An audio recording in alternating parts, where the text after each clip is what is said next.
भारत में सूत्रों की बड़ी महिमा है। पतंजलि का योग सूत्र, पाणिनि के अष्टाध्यायी के सूत्र, वात्स्यायन का काम सूत्र, वादरायण का ब्रह्म सूत्र, न्याय दर्शन का न्याय सूत्र, वैशेषिक सूत्र, बौद्ध धर्म का सुत्त पिटक, जैन धर्म का कल्प सूत्र, इसके अलावा संस्कृत विषय और गणित के तमाम सूत्र तो हैं ही। लोग बड़े दार्शनिक अर्थों में जीवन का सूत्र जैसी बातें भी करते बरामद होते हैं। सूत्र के बारे में कह सकते हैं कि गहरी बातों तक पहुंचने का सरल रास्ता, बशर्ते वो समझ में आ जाए। मतलब छोटी छोटी मगर मोटी बातें टाइप्स। वायु पुराण में सूत्र का अर्थ कुछ यूं मिलता है कि सूत्रविद कम अक्षरों वाला संदेहरहित सार को समेटे हुए, निरंतरता लिए हुए त्रुटिहीन कथन को सूत्र कहते हैं। ये तो भूमिका हुई, लेकिन ये सब बातें अलग हैं। हम जिन सूत्रों की बात करने जा रहे हैं उनका इस परिभाषा से खास लेना देना नहीं है। उनके बारे में आप ये कह सकते हैं कि वो त्रुटिहीन और संदेहरहित है। माने कि हम बात कर रहे हैं मीडिया जगत के सूत्रों की। न्यूज चैनलों पर या किसी छपी हुई खबर में अक्सर सूत्रों के हवाले से या सूत्रों के मुताबिक दिखता ही है। इन्हीं सूत्रों को थोड़ा टटोलेंगे। सिर्फ यही नहीं, पत्रकारों की तरफ से इस्तेमाल किए जाने वाले ऐसे दूसरे तमाम टूल्स की भी बात होगी। सबसे पहले सूत्रों के मुताबिक, वेब सीरीज ब्रेकिंग बैड में कैरेक्टर है सॉल गुडमैन। उसका एक डायलॉग है, I know a guy who knows a गाय।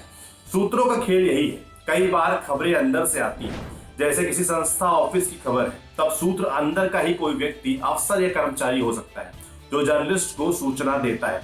इसके अलावा सूत्र कोई डॉक्यूमेंट हो सकता है, किसी घटना का गवाह हो सकता है।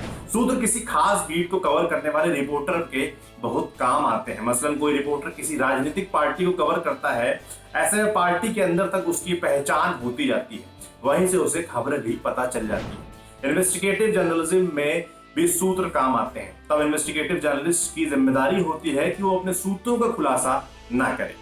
सूत्र कई बार सही होते हैं तो कई बार एकदम गलत होते हैं। ये किसी खबर को ब्रेक करने का आधार हो सकते हैं, लेकिन इनके हवाले से ज्यादातर खबर चलाने और उनकी गलत निकलने पर विश्वसनीयता कमजोर पड़ती है।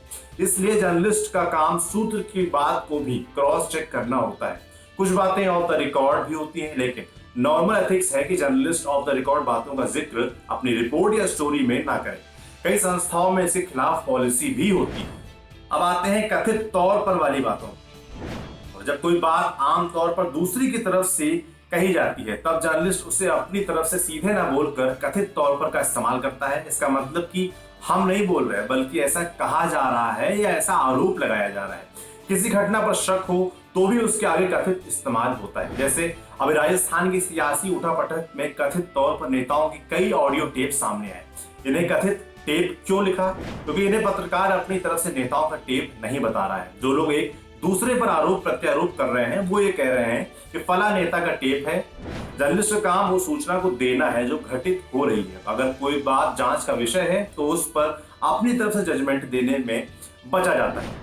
अब बात करते हैं सांकेतिक तस्वीर या फाइल फोटो की। ये खबरों में फोटो के नीचे खूब पढ़ने को मिलता है। सांकेतिक तस्वीरें ज्यादातर संवेदनशील मामलों में देखने को मिलती हैं। कई बार ऐसा होता है कि कुछ तस्वीरें सीधे नहीं दिखाई जा सकती, मसलन रेप, शत शरीर हत्या विचलित करने वाली कोई भी तस्वीर। ऐसे में सांकेतिक तस्वीर का सहारा लिया जाता है। इससे पाठक या दर्शक को इशारा मिल जाता है कि इस बारे में बात हो रही है। इसके अलावा कुछ खबरों की रियल टाइम फोटो मौजूद नहीं होती, तब सांकेतिक तस्वीरों से काम चलता है। जैसे किसी मामले में कुछ अपराधी पकड़े गए और उन्हें जेल भेजा गया, उनकी तस्वीर मौजूद नहीं है या दिखा नहीं सकते, तब किसी जेल की सांकेतिक तस्वीर इस्तेमाल हो जाती है। ऐसे ही अगर सीमा पर तनाव या मुठभेड़ की खबरें हैं और संवेदनशील मामला होने की वजह से तस्वीरें मौजूद नहीं होती, तो कई बार सेना के जवानों की फाइल या सांकेतिक तस्वीरें इस्तेमाल की जाती है। ये महज उदाहरण है। घटना के हिसाब से सांकेतिक तस्वीरें बदलती रहती हैं। खबर से मिलती जुलती किसी फिल्म का कोई सीन, कोई पेंटिंग या स्केच भी सांकेतिक तस्वीर के तौर पर इस्तेमाल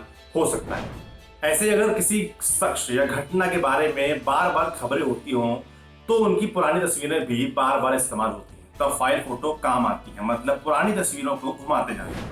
अब बात करते हैं नाम न छापने की शर्त पर वाले बयान।